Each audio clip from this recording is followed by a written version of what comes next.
It's been 50 years since the most famous unsolved mystery in America took place. The audacious skyjacking of a Boeing 727 and the vanishing of its perpetrator. Was he a seasoned criminal, or just an everyday guy who snapped? Was it something more fantastical, like a secret agent, or even an alien? Join me today as we look at one of the most bizarre stories in American history, the strange case of D.B. Cooper. On November 24, 1971, Northwest Orient Airlines Flight 305 was flying from Portland International Airport to Seattle, Washington. It was a routine flight with nothing out of the ordinary happening until shortly after takeoff, when the aircraft reached cruising altitude. 4 passengers got up from their seats and went to the rear of the plane. They told the flight attendant that they needed to use the toilet, but really they were making their way to the rear cargo door. They had already brought a gun onto the plane with them and now overpowered the flight attendant. One of the men held a gun to her head, while another restrained her with adhesive tape. A third man jumped into the cockpit and ordered the pilots to fly the plane to Mexico City. He told them that they had 2 other accomplices who were armed and ready to open fire if they didn't comply. They demanded $200,000 in ransom money and 4 parachutes. An odd request, but not beyond the realms of possibility. In fact, this would become known as a classic skyjacking, a relatively common occurrence during the early to mid-1970s. The plane landed in Mexico City, and the hijackers got what they wanted. But it was then that things started to get weird. As the plane was about to refuel and prepare for departure back to the United States, one of the men, Dan Cooper, asked the authorities if he could go to the bathroom. When he opened the door, he disappeared. He apparently jumped out of the plane, opening the emergency exit door in midair and floating down into the darkness. In total, he had been in the plane for less than 2 hours, and yet in that time managed to stump one of the largest manhunts in American history. So how did he do it? Who was D.B. Cooper, and why did he vanish into thin air? The first part of Cooper's plan was getting onto the plane undetected. Booked his ticket under the name Dan Cooper, though his real identity is unknown. He was described as being in his mid-40s with a salt and pepper mustache. He wore glasses, had a neatly trimmed beard, and was of medium build. He also wasn't very good at disguises, which is why no one recognized him when he was later identified on security footage. Wearing a black suit, white shirt, and a black briefcase, he stood out as much as a penguin in a room full of pigeons. As he boarded the plane, he gave the ticket agent his suitcase and asked her to check it.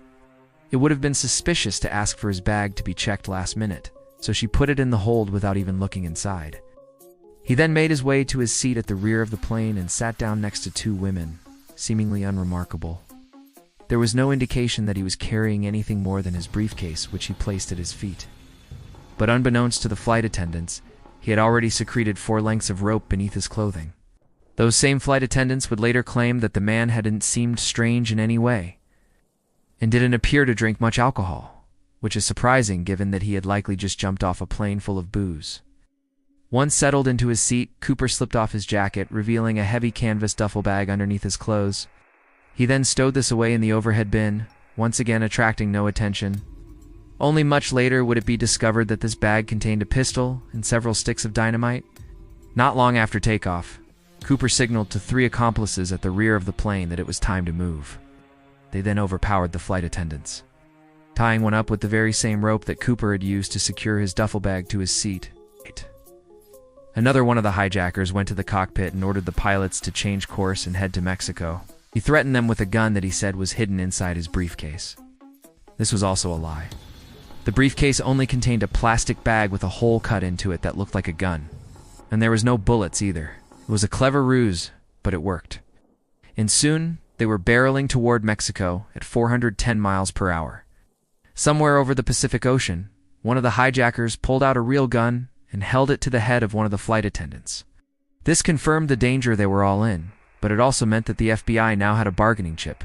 If they played their cards right, they could potentially save the woman's life, and so negotiations began. The plane landed in Mexico City, and the FBI got what they wanted, or so they thought. But Cooper was gone. He apparently used the distraction to slip out of the plane and evade authorities. To this day, no one knows exactly how he did it, but there are a few theories. Some say that he simply jumped out of the plane using one of the parachutes that had been provided by the FBI. Others think he made his way to the ground using the emergency slide. Perhaps he swam down from a window or shimmied down the side of the plane.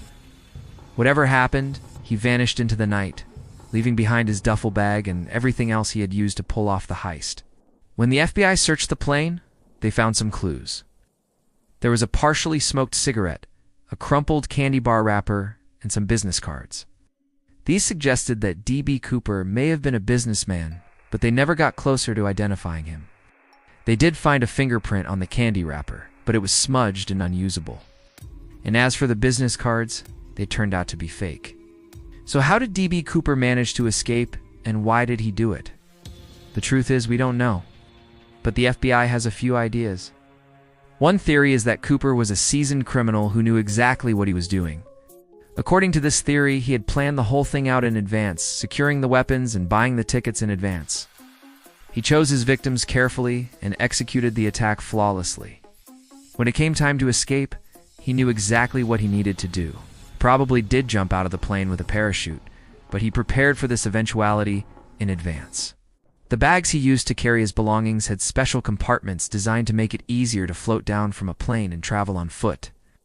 He could have easily escaped into the Mexican countryside and lived out the rest of his days as a wanted man on the run. Another theory is that Cooper was an everyday guy who just snapped, saw the opportunity to take advantage of the lax security of the time, and went for it. He had no previous criminal record and wasn't particularly wealthy, which makes it unlikely that he was a seasoned criminal. Maybe he was just an ordinary guy who did something extraordinary. Whatever the case, the FBI doesn't think that aliens were involved. Despite what you might hear online, there's no evidence that Cooper was an extraterrestrial or that he had help from beyond this world. It's not impossible that aliens exist, but it is highly unlikely that they would intervene in human affairs, especially to help a criminal escape. There are also plenty of conspiracy theories surrounding Cooper's motives. Some believe that he was a CIA operative who was trying to defect to Russia. Others believe that he was a hitman who was hired to kill one of the passengers on board. But none of these theories are very convincing. And in the end, it's much more likely that Cooper was just a regular guy who wanted to commit a crime and get away with it. Sadly, this would be one of the last skyjackings that would go unsolved. With the advent of metal detectors and other screening technology, it's virtually impossible to carry out a successful skyjacking today. But in the 1970s, it was a relatively common occurrence. Cooper was one of the few criminals who actually managed to get away with it. To this day, we don't know what happened to him. He could be dead or he could be living in Mexico under a false identity. It's also possible that he tried to pull off another skyjacking and ended up in prison. But the truth is, we'll probably never know. What we do know is that D.B. Cooper will live on in infamy, forever remembered as the man who got away. Thanks for watching. Do you think D.B. Cooper was a seasoned criminal or just an everyday guy who snapped?